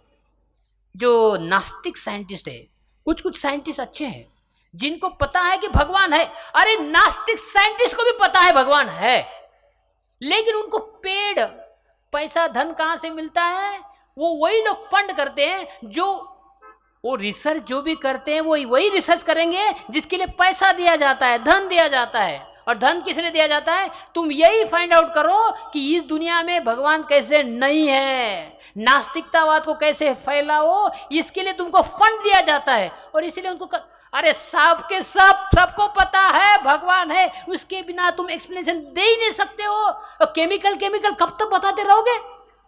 How can be the chemical be source of this material world. ये पूरी दुनिया का एक केमिकल कैसे रिसोर्स, ये सोर्स कैसे हो सकता है। सबको पता है भगवान है, लेकिन एक्सप्लेन करेंगे कैसे, मुंह बंद करके रखा है ना। तो चलो मान लेते तुमको पता भी है, तुम्हें कितने ग्रह पता होंगे, कभी कभी लोग कहते हैं कि एक्वेटिक्स, पानी के अंदर रहने वाले जलचर प्राणी, आकाश में उड़ने वाले पंछी या जानवर, ये कितने हैं पता है आपको? पता हो ही नहीं सकता, क्योंकि आपने पूरा लेंथ एंड ब्रेथ, पूरा पृथ्वी का हर एक कोना ढूंढ लिया है क्या? या विश्व का, ब्रह्मांड का हर एक कोना आप जा देखे है क्या? आपने नहीं देखा, कैसे पता चलेगा? आपको पता है 25 साल पहले तक, 30 साल पहले तक साइंटिस्ट लोग मानते नहीं थे कि अग्नि में भी कुछ जीव हो सकता है। उनको लगता था कि अग्नि में कोई जीव कैसे रह सकता है, अग्नि तो अग्नि में सब जल जाता है। 30 साल तक मानते थे ये, 30 साल पहले तक मानते थे कि अग्नि में कोई जीव रह नहीं सकता है। अभी भी उनको पता चला कि फायर बैक्टीरिया, अग्नि में भी ऐसे कुछ बैक्टीरिया है जो अग्नि में भी जीवित रह सकते हैं। अब उनको लगा हाँ ये बात तो सही है। उससे पहले बोलते थे जो प्लांट है ना, प्लांट, पौधे होते ना, पेड़ पौधे, जगदीश चंद्र बोस आने से पहले तक सारे साइंटिस्ट सब लोग मानते थे कि प्लांट्स हैव नो लाइफ। ये जो पत्ते हैं, पेड़ है, पौधे हैं, इनमें लाइफ है ही नहीं, बोलते थे वो। लेकिन जगदीश चंद्र बोस ने उनको बता दिया कि नहीं नहीं नहीं, एक्चुअली लाइफ, प्लांट्स में भी लाइफ है। तो उन्होंने माना कि हाँ ये बात सही है। अरे शास्त्र में ये सारी चीजें हजारों सालों से पहले से लिखी हुई है, लेकिन तुम्हारा प्रॉब्लम यह है कि तुम जब तक अपने आंखों से देखते नहीं हो तब तुम विश्वास नहीं करते हो। तो तुम्हारी कितनी सारी चीजें आंखों से दिखने वाली है। अरे तुम क्या भगवान हो कि सारी दुनिया तुमको पता है, हर चीज तुमने देखी हुई है? ऐसा तो नहीं है ना मेरे भाई। इसलिए कभी कभी, अभी कोई कहता है, अगर समझो कोई छोटा सा बालक है, उसे पता करना है कि मेरा पिता कौन है, क्या करना चाहिए उसको? अगर एक बालक है, 10 साल का बालक है, उसे पता करना है कि मेरे पिता कौन है, उसे कैसे पता चलेगा? आंसर दो। माँ के पास जाएगा तब ना। माता अगर कहेगी कि बेटा ये जो व्यक्ति है, ऐसा ऐसा नाम है, ये तुम्हारे पिता है, बराबर है। बेटा कहता है कि मैं कैसे विश्वास करूं? माता की दिशा ढूंढते बैठो फिर। अरे मैं ही तो एक व्यक्ति हूं, तुम्हें बता सकती हूँ कि तुम्हारे पिता कौन है, दूसरा कोई बोल सकता है? और माता की अगर अथॉरिटी तुम नहीं मानोगे तो पागल जैसे भटकते रहो, पता नहीं चलेगा तुम्हारा पिता कौन है। उसी प्रकार से शास्त्र, भागवत है, पुराण है, वेद है, उपनिषद है, ये हमारी माता है। ये उन्हें समझाती है कि भगवान कौन है, प्रभु कौन है। और इसी के ऊपर तुम्हारा विश्वास नहीं है तो उल्लू कहां ढूंढते बैठेगा रे तू। और ऐसा भी नहीं है कि सिर्फ ना जो शास्त्र आता है ना तभी सिर्फ अथॉरिटी माननी पड़ती है। अरे मैं आपको कहता हूं, आप हर फील्ड में अथॉरिटी को मानते हो। जिम में जाते हो, तुम्हारा कोई गुरु है कि नहीं? जिम में जब जाते हो तो कोई ना कोई तुमको वेट लिफ्टिंग, डंबल्स, ये वो कैसे उठाना है, कैसे करना सिखाता है कि नहीं? अरे हर फील्ड में जब बच्चे स्कूल में जाते हैं तो A for apple, B for ball, कोई तो सिखाता है तुमको। जब पैदा हो गए थे, जन्म हुआ था, नग्न पैदा हुए थे, पूरी एक मांस का गोला था, सिर्फ कुछ बुद्धि तो थी नहीं, अक्ल भी थी नहीं। जो भी अक्ल मिली है, बुद्धि मिली, यहीं से तो ली है। तो इतना घमंड क्यों है रे? हर चीज के ऊपर भगवान के ऊपर निर्भर हो। कोई बात नहीं, भगवान से सिर्फ क्या करना है, भगवान से सिर्फ प्रेम करना है। भगवान आपसे कुछ मांगते तो है ही नहीं, और तुम दे भी क्या सकते हो भगवान को? हम भगवान को दे भी क्या सकते हैं? इसलिए जो कुपमंडुक है, अपने बुद्धि, अपने क्षमित्व लेकर अगर आप भगवान को नापना चाहोगे, भगवान का प्रेम समझना चाहोगे, तो ये नहीं हो सकता। लेकिन यहां देखिए, एक फल वाली है, भगवान से इतना प्रेम करती थी, भगवान तुरंत उनके साथ चले गए, है ना? तो सावली सूरत पे मोहन दिल दीवाना हो गया।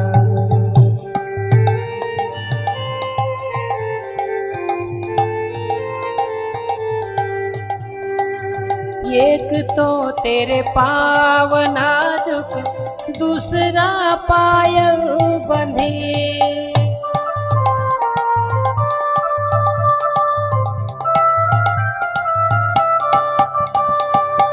एक तो तेरे पाँव नाजुक, दूसरा पायल बंधे।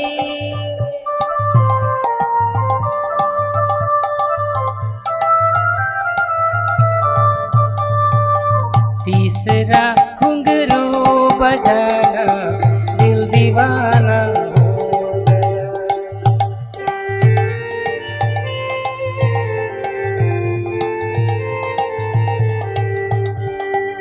तीसरा घुंघरू बजाना दिल दीवाना हो गया।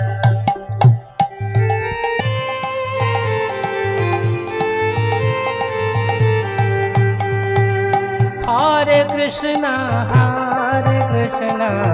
कृष्ण कृष्ण हरे हरे, हरे राम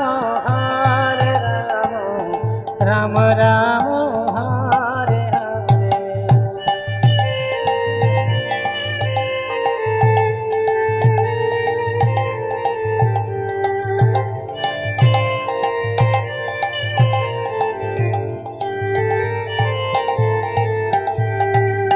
हरे कृष्ण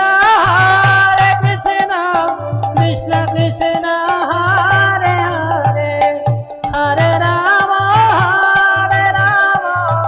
राम राम हरे हरे।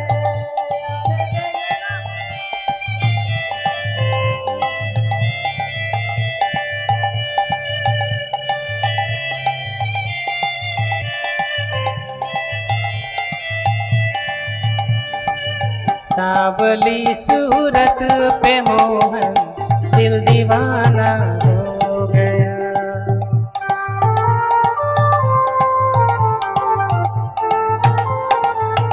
हो गया। तो भगवान के चरण कमल नाजुक, इसका आपको उदाहरण देता हूं। जब कृष्ण ने देखा कि मेरे जो भक्त है मेरे चरणों में शरण आते हैं और सब कहते हैं कि मेरे चरणों में इतनी शक्ति है, मेरे चरणों में इतना नेक्टर है, अमृत है, तो ये देखने के लिए श्याम सुंदर ने क्या किया, एक छोटे से बालक बन गए हैं।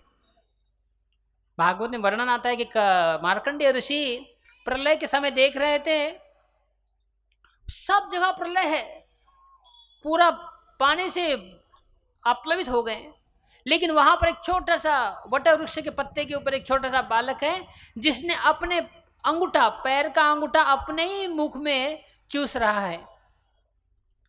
करारविंदे न पदारविंदौ मुखारविंदे विनिवेशयन्तम् वटासपत्र सपुटे शयानं बालं मुकुन्दं मनसा स्मरामि। एक छोटा सा बालक है, अपने ही अंगूठा, पैर का अंगूठा अपने मुंह में लेकर चूस रहे हैं, देख रहे कि मेरे अंगूठे में ऐसी क्या शक्ति है, मेरे चरणों में ऐसी क्या शक्ति है कि भगवान के चरण कमल इतने कोमल है। इसलिए सारे जितने जीव है उनको यही एक सहारा है, आश्रय है। मेरे मोहन तेरा मुस्कुराना भूल जाने के काबिल नहीं है।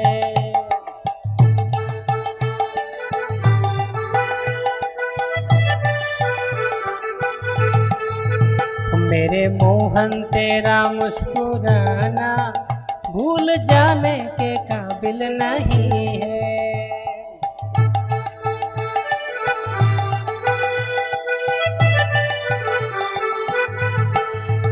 मेरे मोहन तेरा मुस्कुराना भूल जाने।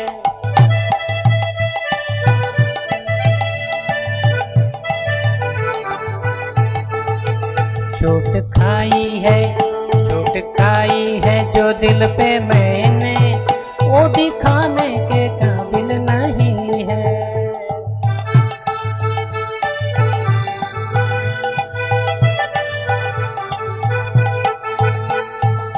मुस्कुराना, स्माइल, ये इतनी अच्छी गिफ्ट भगवान ने दी है इंसान के लिए। सिर्फ मनुष्य जीवन में ही स्माइल है, इसीलिए इसका उपयोग करो। ऐसा टेढ़ा मेढ़ा चेहरा दिखा के गुस्सा करने की आवश्यकता नहीं है। हमेशा एटलीस्ट अपने परिवारजन, अपने दोस्त मित्र के साथ तो कम से कम प्रेम का व्यवहार रखना चाहिए। भगवान की स्माइल इतनी सुंदर है, इतनी मधुर है कि एक बार शिव जी के पास वृकासुर राक्षस आया। वृकासुर की तपस्या से शिव जी प्रसन्न हुए, क्योंकि वो अपने शरीर को तोड़कर अग्नि में डाल रहा था, काट काट कर अग्नि में डाल रहा था। शिव जी आए, शिव जी ने कहा वृकासुर क्या चाहिए आशीर्वाद? तथास्तु कह दिया। वृकासुर ने कहा कि मैं जिसके भी सर पर हाथ रखूं उसके शरीर के टुकड़े टुकड़े हो जाएं। शिव जी ने कहा मुझे पता था तो ऐसा ही कुछ मांगने वाला है। अब आशीर्वाद तो दे दिया, अब क्या करे? वो वहां से जा ही नहीं रहा है वृकासुर। वृकासुर ने कहा मैं आपके सर के ऊपर हाथ रखने वाला हूं अभी। शिव जी डर गए, बोले ना डर गए, भागने लगे। शिव जी डरने आगे दौड़ते गए, वृकासुर पीछे पीछा कर रहा है। अब सब कोई मदद करने के लिए तैयार नहीं। फाइनली हमारे श्याम सुंदर कन्हैया एक छोटे से बालक के रूप में एक ऐसी स्माइल दे दी वृकासुर को, ऐसा एक स्मित हास्य दे दिया। वृकासुर वही थोड़ा रुक गया, ये कौन है भाई? ये ऐसा कौन सा बालक है, इतनी अच्छी स्माइल तो आज तक जिंदगी में देखी नहीं है। तो वृकासुर ने कहा कौन हो तुम? भगवान ने कहा, कृष्ण ने कहा अरे मैं तुम्हारा वेल विशर हूं, तुम्हारा शुभ चिंतक हूं। अच्छा, तो कृष्ण ने कहा देखो मैंने सुना है आजकल ये शिव जी ना किसी को मन चाहे किसी को भी कुछ भी वरदान दे देते हैं। वो बहुत बार तो ऐसा हो रहा है कि उनके वरदान सफल भी नहीं हो रहे। और तुम तो इतना प्रतिष्ठित व्यक्ति हो, अगर समझो तूने किसी के सर के ऊपर हाथ रख दिया और वो व्यक्ति की अगर मृत्यु नहीं हुई तो तुम्हारा नाम खराब होगा, तुम्हारी नाक कट जाएगी। इसलिए मैं आपका एक वेल विशर हूँ, इसलिए मैं आपको एक गाइडेंस देता हूँ, सजेस्ट करता हूँ अपने। और वृकासुर ने अपने सर के ऊपर हाथ रख दिया तो उसके टुकड़े टुकड़े हो गए। मेरे मोहन तेरा मुस्कुराना भूल जाने के काबिल नहीं है।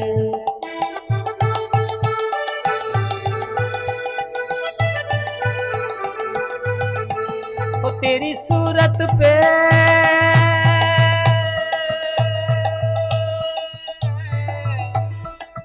मेरे मोहन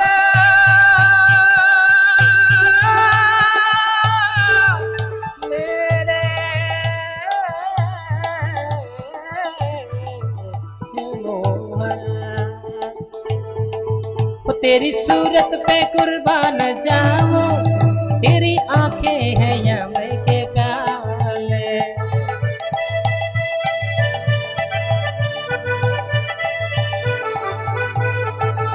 तेरी सूरत पे कुर्बान जाऊं, तेरी आंखें हैं या मैं के प्याले।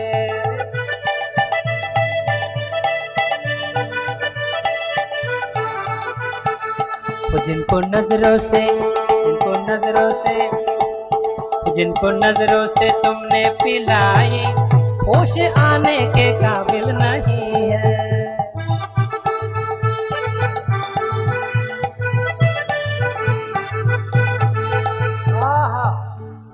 श्याम सुंदर की आंखें हैं या मय के प्याले, या शराब का ग्लास है? ये शराब का ग्लास है कि आंखें हैं? बहुत सारे लोग यार कलयुग में मैक्सिमम लोग तो शराब पीते हैं, नशा करते हैं। अरे तुमको सही में नशा करनी है, ये थोड़ा सा ये ब्रांड वो ब्रांड ये क्या पीते हो? जैसे वो ऐसे नशा है जो उतर जाती है। अरे ऐसे नशा करो जो एक बार कर लो कभी उतरे ही नहीं। प्रभुपाद जी को किसी ने पूछा ये इस्कॉन संस्था क्या है, ये हरे कृष्ण मंत्र क्या है? प्रभुपाद जी ने कहा स्टे हाई फॉरएवर। ये हरे कृष्ण मंत्र जो है प्रभु का नाम जप है, ऐसे तुम्हें नशा देगा कि कभी तुम्हारी नशा उतरेगी ही नहीं। ये क्या छोटे मोटे थोड़ा शराब बिराब पी लेते हो, उससे तो नशा उतर जाती है। ये कृष्ण की आंखों की नशा है, एक बार पी के देखो। मीराबाई ने एक बार पी ली, पागल हो गई वो। तुकाराम महाराज पागल हो गए, सारे सेठ गोस्वामी पागल हो गए। अच्छा पागल बनाए, आप भी पागल बन जाओ, तेरी सूरत पे कुर्बान जाऊं, तेरी आंखें हैं यम के प्याले।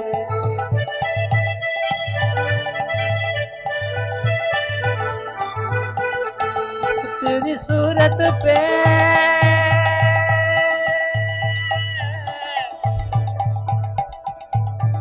मेरे मोहन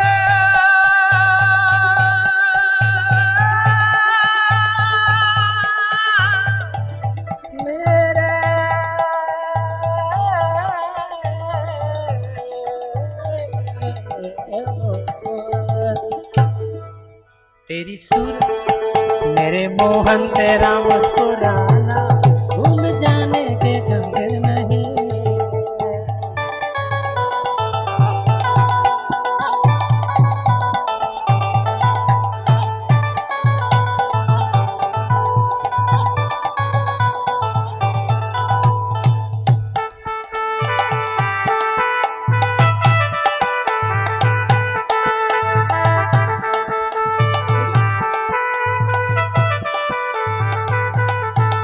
जब से देखा है,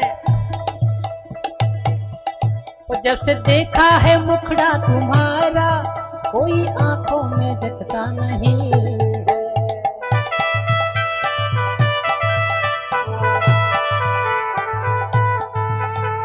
अरे श्याम सुंदर के मुखड़े को देखो, ये दुनिया के मुखड़े आज जैसे दिख रहे हैं 25 साल के बाद ऐसे नहीं दिखेंगे।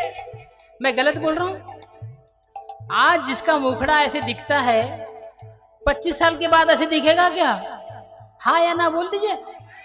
हाँ, वेरी गुड। लेकिन श्याम सुंदर, उनकी सुंदरता इटर्नल है, शाश्वत है। जब से देखा है मुखड़ा तुम्हारा, कोई आंखों में जचता नहीं है।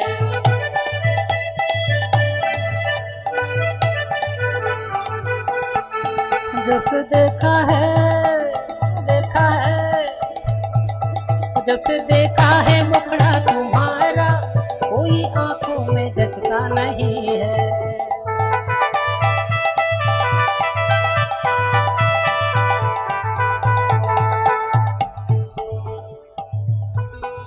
यूं तो देखे है, यूं तो देखे बहुत नूर वाले, सारे आलम में तुझसा नहीं है।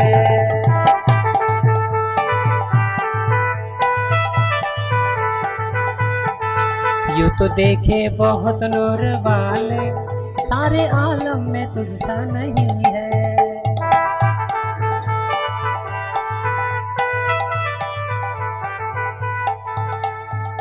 इसलिए श्री रूप गोस्वामी जी कहते हैं, अगर आपको ये दुनिया की किसी भी चीज से आसक्ति है, अगर धन से आसक्ति है, प्रसिद्धि से आसक्ति है, या इस दुनिया के किसी व्यक्ति से या किसी भी चीज से आसक्ति है, तो केसी घाट मत जाना। अब ये केसी घाट में जाने से प्रॉब्लम क्या होता है?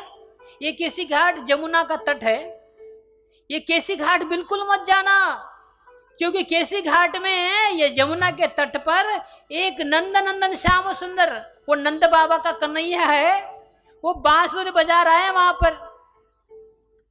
उसके आंखों में आंखें अगर मिल गई, उसका मुखड़ा अगर तुमने देख लिया, ये दुनिया के miss universe, mister universe, Bollywood, Hollywood से लेके सारी दुनिया भूल जाओगे। इसलिए वो कृष्ण कन्हैया के मुखारविंद को मत देखना।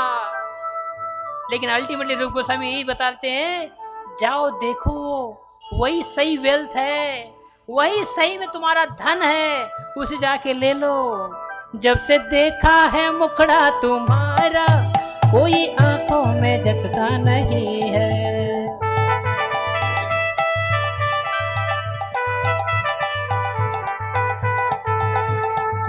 बोल प्रेमानंदे।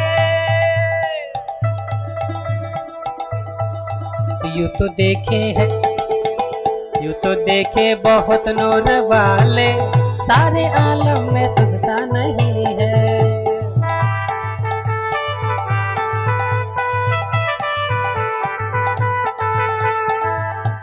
अरे वो मैरिज पार्टी में वीडियोग्राफी होती है क्या? फोटोग्राफी वीडियोग्राफी क्यों होती है?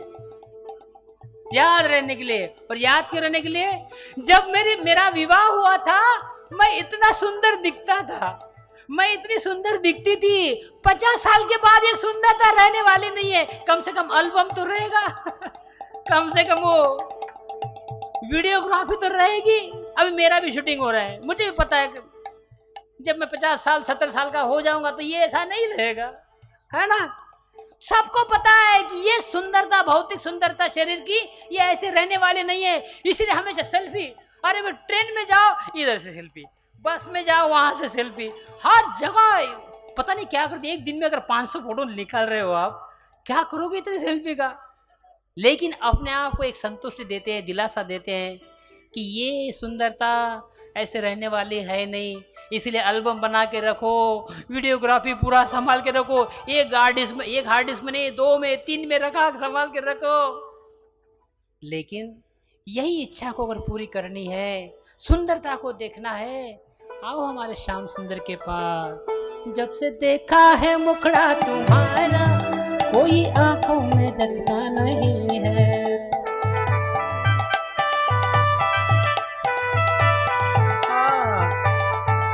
यूं तो देखे है, यूं तो देखे बहुत नूर वाले, सारे आलम में तुझसा नहीं है।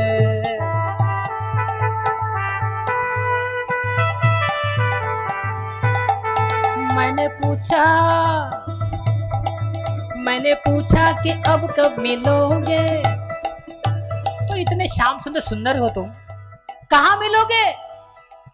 बहुत सुना है आपकी सुंदरता के बारे में, आपसे मिलना चाहते हैं, आपसे बातें करना चाहते हैं, आपको आलिंगन करना चाहते हैं। प्रभु कहाँ मिलोगे आप? मैंने पूछा कि अब कब मिलोगे, पहले मुस्काए और तन के बोले।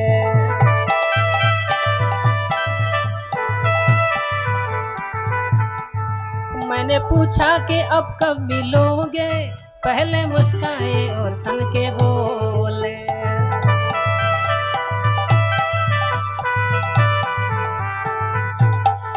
सबके दिल में समाये हुए हैं, आने जाने की जरूरत नहीं है।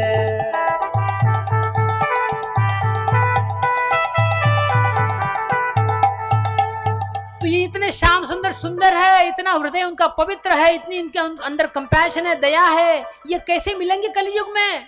बहुत आसान है। ये प्रभु का सिर्फ नाम जप करो। ये नाम जप करने से प्रभु आपके घर में नहीं, आपके हृदय में, आपके साथ, आपके सामने रहेंगे।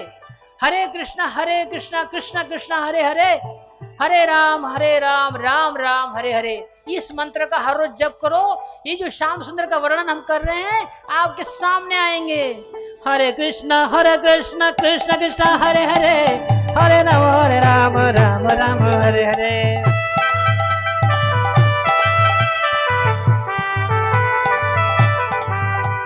हरे कृष्णा कृष्णा कृष्णा हरे हरे, हरे राम राम राम हरे हरे।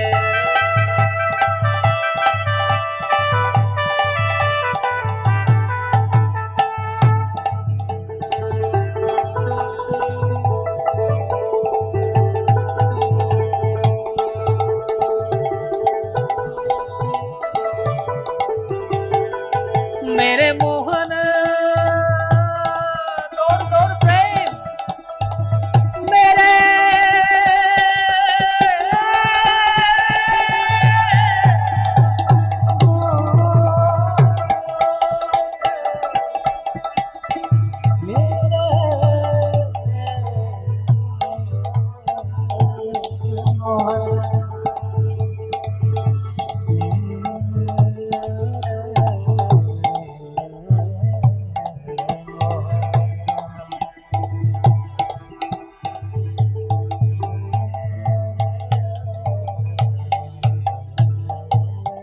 तीन पार्ट है, पश्चिम महाराष्ट्र, मराठवाड़ा और विदर्भ। पहले भी 5000 साल पहले उसे विदर्भ ही कहा गया था, कहा जा रहा था। इस विदर्भ राज्य के जो राजा थे उनका नाम था भीष्मक। भीष्मक जी के 5 पुत्र थे और एक पुत्री थी। पुत्री का नाम था रुक्मिणी। यही रुक्मिणी माता जो लक्ष्मी के साक्षात रूप है, स्वयं लक्ष्मी ही है रुक्मिणी माता। भीष्मक राजे बहुत ही प्रसिद्ध थे, हर कोई उनके राज्य में आता था। नारद मुनि भी उनके राज्य में आते थे, उनके पैलेस में आते थे। और नारद मुनि जब भी आते थे देखते थे कि रुक्मिणी माता एक छोटी सी बालिका पैलेस के ऊपर बैठी हुई है। तो नारद मुनि इतने जोर से कृष्ण की लीलाओं का वर्णन करते थे कि वो रुक्मिणी माता को भी सुनाई देता था। कृष्ण कितने सुंदर है, भगवान कितने अच्छे बांसुरी बजाते हैं, वृंदावन में कितनी मधुर लीलाएं करते हैं भगवान, ये सारा वर्णन नारद मुनि करते थे। और रुक्मिणी माता बचपन से ही कृष्ण की लीलाओं का वर्णन सुनते सुनते कृष्ण के ऊपर मोहित हो गई थी और उनका अपना प्राण उनके ऊपर न्यौछावर कर दिया था। लेकिन कुछ समय के बाद रुक्मिणी का विवाह उनके जो बड़े भ्राता हैं, बड़े भाई हैं रुक्मी, वो चाहता था कि शिशुपाल से हो जाए।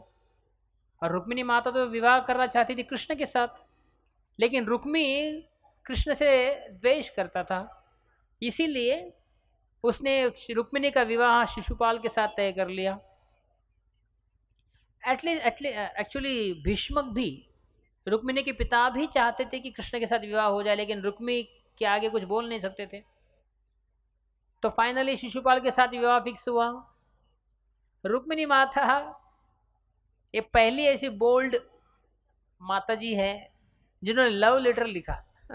5000 साल पहले पहला प्रेम पत्र लिखा है उन्होंने, और भगवान से प्रार्थना की है, प्रभु मैं आपके चरणों की दासी बनना चाहती हूँ, मेरा प्राण, मेरे तन, मेरा धन पूरा है आपका ही है प्रभु। ये ऐसा ना हो जाए कि ये जो लायन के लिए बना है, जो शेर के लिए बना है, कि जाकल उसको उठा के ना ले जाए। और जाकल है शिशुपाल। शिशुपाल मेरा भाई शिशुपाल से विवाह कराना चाहता है। तो फाइनली एक ब्राह्मण देवता के साथ रुक्मिणी जी ने एक लेटर लिखा है। रुक्मिणी माता ने ब्लैक कपड़ा लिया, उसके ऊपर पीले धागे से एम्ब्रॉयडरी करते करते लेटर लिखा है। और उसमें कहती कि मैं शेमलेसली ये लेटर लिख रही हूँ। माता लिखती है ऐसे कि आप मुझे स्वीकार कीजिए और आप मुझे यहाँ राक्षसी पद्धति से मेरा अपहरण करके मुझे आप मेरा विवाह कीजिए। कृष्ण के पास जब ब्राह्मण पहुँचे तो अर्जुन बाजू में बैठे थे। कृष्ण ने कहा, अर्जुन बैठो, मैं भी तुम्हें सुनाना चाहता हूँ, ये मेरा जो लव लेटर आया है, प्रेम पत्र आया है, सुनो इसको भी।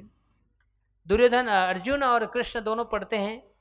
और ब्राह्मण देवता को नेक्स्ट डे सुबह ही मॉर्निंग में देखकर भगवान रथ के ऊपर बैठते हैं। ब्राह्मण देवता ब्राह्मण को भी लेते हैं और कौंडिनापुर, जो आज भी अमरावती के पास कौंडिनापुर है, उस कौंडिनापुर वो राज्य था, राजधानी थी भीष्मक की, उसके लिए निकले भगवान। और वहां पहले से तैयारी हो रही थी। शिशुपाल, जरासंध, दंतवक्र, विदुरथ, ये सारे जो शिशुपाल के सपोर्टर्स है सब आए हुए थे। विवाह की जोर से तैयारी हो रही थी।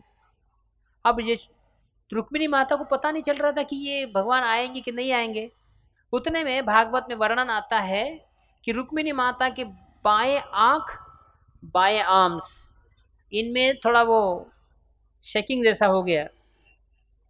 इसे ओमेन बोलते हैं, omen, good omen, bad omen, अच्छा ओमेन और बैड ओमेन बोलते हैं इसे। लेकिन ये सब सही नहीं होता है, लेकिन रुक्मिणी माता के केस में सही था। उनकी ब्लैक जो बाएं कलर की बाएं आँखें और लेफ्ट आर्म, उसमें एकिंग होने लगा। तो उन्होंने समझ लिया कि मेरे प्रभु आने वाले हैं।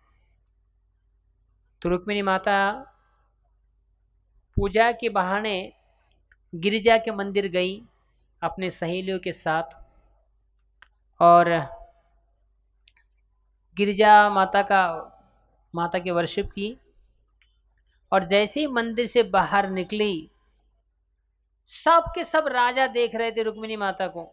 जैसे ही पहला दर्शन हुआ रुक्मिणी माता का, रुक्मिणी माता इतनी सुंदर थी दिखने में, सारे के सारे राजे, जो कोई हाथी के ऊपर बैठा था, कोई घोड़े के ऊपर बैठे थे, सब के सब गिर पड़े। भागवत में वर्णन आता है, रुक्मिणी माता इतनी सुंदर थी दिखने में, और ये सब लस्टी काम वासना से भरे हुए। जैसे रुक्मिणी माता को देखे, सब के सब घोड़े से गिर गए, हाथी से गिर गए। और उतने समय में कृष्ण ने रुक्मिणी माता को अपने रथ में बिठाया और वहां से निकल पड़े। तो सारे जरासंध, शिशुपाल और सब अपने सेना को लेकर कृष्ण के ऊपर अटैक किए। तुरंत बलराम जी अपनी सेना को लेकर उनके साथ युद्ध करने लगे। बलराम जी ने सारे राजाओं को हराया, परास्त कर दिया।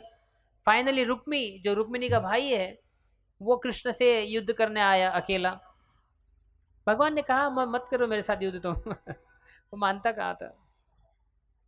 तो फाइनली उसने भगवान के ऊपर एरोज, बाण छोड़ने लगे। भगवान उसको मारना चाहते थे, उसका अंत करना चाहते थे, लेकिन रुक्मिणी माता, इतनी दया है उनके अंदर। रुक्मिणी माता ने कहा नहीं प्रभु, मेरा भाई है, प्लीज़ इसे जीवन दान दे दीजिए।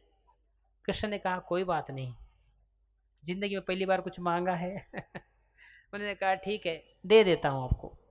तो उनके बालों को अलग अलग स्टाइल से काट कर भगवान ने एरो से कर दिया उसको, और अपमानित करके शिशुपाल रुक्मी को छोड़ दिया। रुक्मी ने वचन लिया कि अब मैं घर नहीं जाऊंगा जब तक मैं कृष्ण को परास्त नहीं कर सकता हूँ। तो इस प्रकार से रुक्मिणी देवी द्वारका में आई, और कृष्ण भगवान और रुक्मिणी जी का बड़े ही ग्रैंड ऑपुलेंस, वैभवशाली ऐश्वर्य के साथ दोनों का विवाह। और ये भगवान का पहला विवाह था। भगवान ने 16,108 रानियों के साथ विवाह किया। उसमें से सबसे पहला विवाह था रुक्मिणी जी के साथ, जो भगवान की पटरानी थी, सबसे मुख्य रानी थी रुक्मिणी माता। हरे कृष्ण कृष्ण कृष्ण हरे हरे, हरे राम राम राम हरे हरे।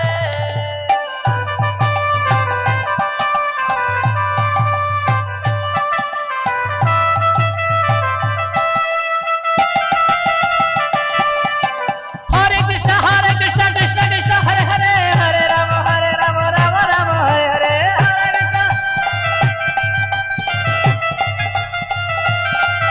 हरे कृष्ण कृष्ण कृष्ण हरे हरे, हरे राम राम हरे हरे।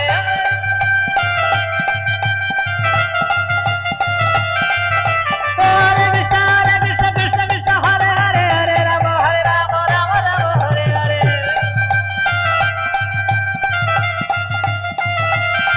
हरे कृष्ण कृष्ण कृष्ण हरे हरे, हरे राम राम राम हरे हरे। हरे कृष्ण।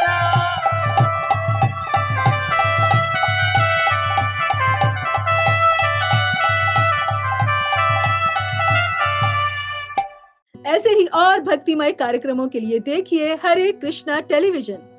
इसे प्राप्त करने के लिए आप अपने केबल अथवा DTH ऑपरेटर से संपर्क करें तथा और अधिक जानकारी के लिए आज ही डायल करें 8767 845 845।